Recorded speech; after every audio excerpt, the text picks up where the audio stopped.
This is ONEPLUS Nord CE 3 Lite, and today I would like to show how you can add an event to calendar on this device.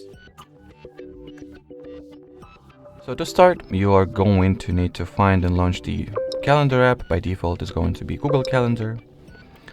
Then hit the plus icon to your bottom right, but actually not now. Prior to doing that, make sure to select the date you would like to set your event on.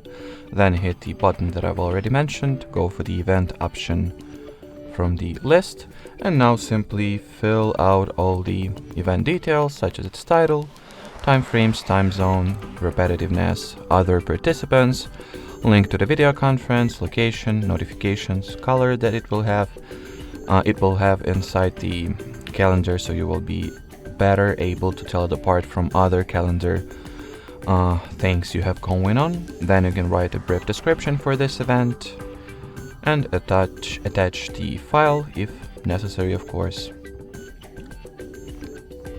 And then in order to save the event, hit the responsible save button, and here you have it.